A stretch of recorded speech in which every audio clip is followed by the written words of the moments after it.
How's it going, people of YouTube? My name is Ben Gray, and it's a beautiful day out, so I decided to record as many videos as I could, and this one is for both the lazy vault and the thief vault. Let's check it out.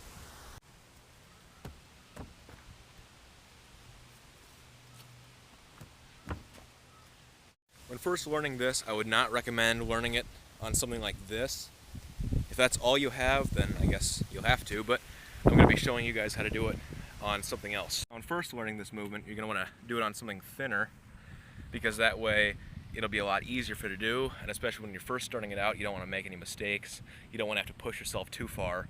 So if you do it on something thin, then that will help you get it done your first try.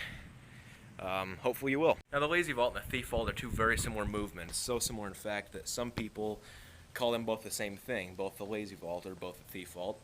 And the only difference with them is what leg you use when you first do it. If you go with your inside leg first, then that is the lazy vault. If you use your outside leg first, then that is the thief vault. Now my personal preference is the thief vault, and especially when I'm coming at one with speed, that's just the one that I feel comfortable doing. I don't know why, it's just the way that I am. Now when you first learn this, I would recommend going over and putting your butt on it, and that way it will be a progression to going over without touching at all. Next, perform a safety vault variation. Then start touching less and less every single time. Eventually, you'll be able to comfortably go over without touching with your feet at all. And now, my friends, you have learned the lazy vault. Now onto the thief vault. Now this one is literally the same thing, but instead with the outside leg. But again, I prefer this one with a running start. And if you look closely, this one kind of looks like a dash vault.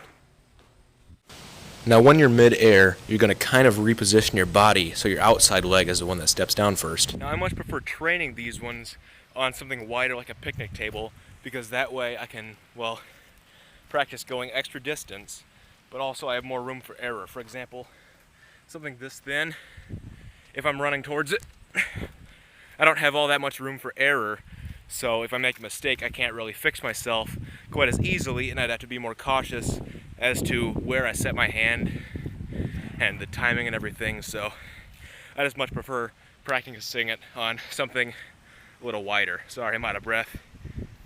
Now for the most part, I think that concludes today's video.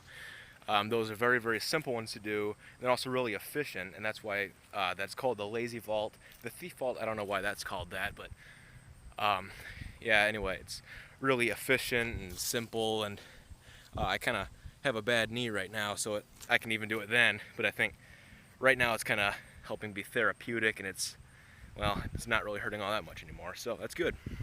Anyway, thank you guys so much for watching this video. I hope you all have a phenomenal day, and I'll be seeing you guys soon.